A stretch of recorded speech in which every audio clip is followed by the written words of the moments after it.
Shalom, selamat malam Bapak Ibu Saudara yang dikasihi Tuhan Yesus Kristus. Selamat berjumpa dalam renungan pada malam hari ini. Doa dan harapan saya saudara semua ada dalam keadaan yang baik, sehat, penuh sukacita, dan berlimpah berkat Tuhan. Sebelum kita mendengarkan renungan firman Tuhan, mari kita berdoa.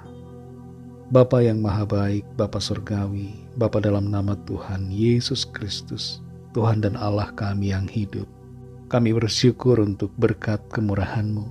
Tuhan sudah memimpin dan melindungi kami di sepanjang hari ini dalam segala aktivitas kami. Saat ini kembali kami mau mendengar sabda kebenaran firman-Mu. Urapilah kami ya Roh Kudus dan berikan pengertian untuk memahami akan kehendak-Mu. Dalam nama Tuhan Yesus kami berdoa. Haleluya. Amin. Saudara yang dikasihi Tuhan, ayat renungan kita pada saat ini terdapat dalam 2 Raja-Raja pasal 10 ayat 28 sampai 29. Tertulis demikian. Demikianlah Yehu memunahkan Baal dari Israel.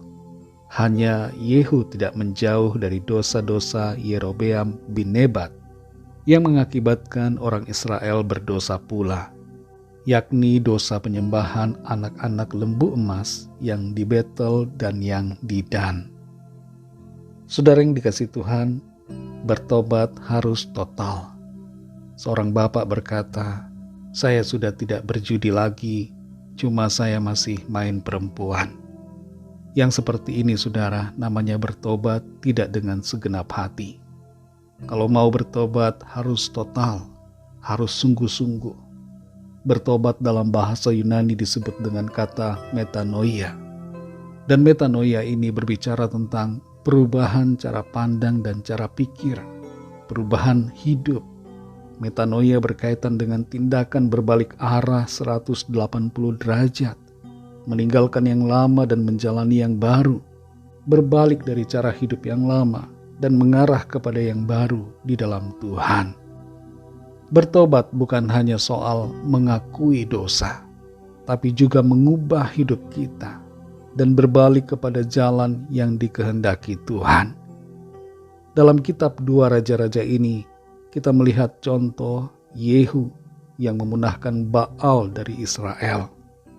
Baal adalah dewa kesuburan yang dipercayai dan disembah oleh berbagai bangsa, termasuk Israel saat itu, karena mereka tergoda dan tertarik dengan budaya penyembahan bangsa-bangsa di sekitarnya. Tindakan Yehu dalam memusnahkan Baal dan segala macam bentuk penyembahan kepada Baal merupakan tindakan yang luar biasa dan menunjukkan keseriusannya dalam membersihkan dosa-dosa umat Israel. Hal seperti ini merupakan langkah pertama yang sangat penting dalam proses pertobatan. Kita harus bersedia memutuskan hubungan dengan segala dosa dan menjauhkan segala yang menghalangi kita untuk memiliki persekutuan dengan Tuhan. Tapi sayangnya di ayat 29 dinyatakan bahwa meskipun Yehu telah memunahkan Baal, ia tidak menjauh dari dosa-dosa Yerobeam bin Nebat. Ia masih melakukan penyembahan kepada anak-anak lembu emas di Betel dan di Dan. Pertobatan Raja Yehu tidak sepenuh hati. Kalau dia mau sungguh-sungguh, seharusnya baik Baal maupun lembu emas itu harus ia musnahkan. Tidak cukup hanya menyingkirkan satu dosa, sementara dosa yang lain tetap dipelihara.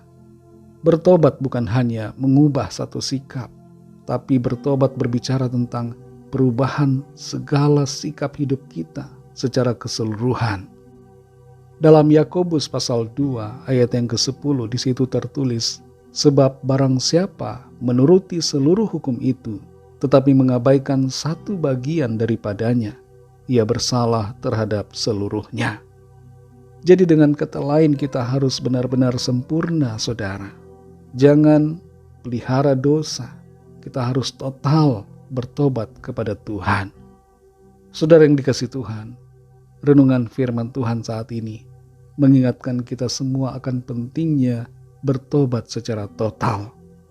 Jangan hanya menyingkirkan 1-2 dosa, tapi bersedialah untuk mengubah seluruh hidup kita. Singkirkan semua dosa, singkirkan semua hal yang tidak berkenan kepada Tuhan. Tuhan mau kita kudus di hadapannya, kudus hanya bagi Dia. Tuhan mau hidup kita khusus diperuntukkan baginya. Hanya dengan bertobat secara total, kita dapat menjalani hidup yang berkenan kepada Tuhan. Hanya dengan bertobat dengan sepenuh hati, kita dapat menyenangkan hati Tuhan. Mari saudara yang dikasihi Tuhan, Tuhan mengasihi kita. Namun demikian, jangan biarkan kasih Tuhan bertepuk sebelah tangan. Kita harus meresponi kasih Tuhan dengan hidup benar, menyerahkan hati kita sepenuhnya kepada Tuhan, sehingga kita tidak lagi hidup dalam dosa, tapi hidup untuk Tuhan, melakukan firman-Nya dan menyenangkan hati-Nya. Mari kita berdoa.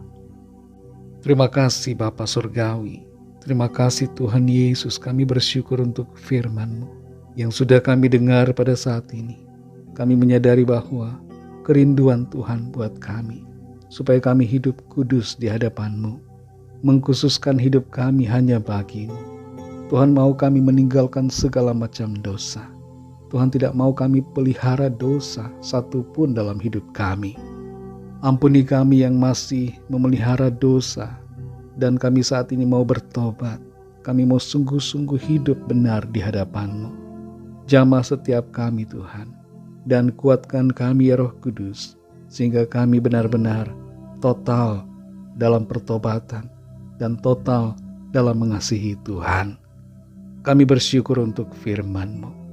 Berkatilah kami Tuhan, dan lindungilah kami di sepanjang malam hari ini dalam istirahat kami. Naungi kami dengan kasih dan kuasa-Mu. Kami berdoa, mohon lawatan Tuhan bagi setiap kami. Yang sakit mengalami kesembuhan, yang lemah mendapatkan kekuatan, yang susah mengalami penghiburan dari Tuhan, yang terikat terbelenggu dosa dan kuasa kegelapan, mengalami kelepasan dan kemenangan dalam nama Tuhan Yesus, dan yang sedang dalam pergumulan persoalan, mendapatkan jalan keluar yang ajaib. Ada mujizat Tuhan yang Tuhan kerjakan dalam hidup setiap kami.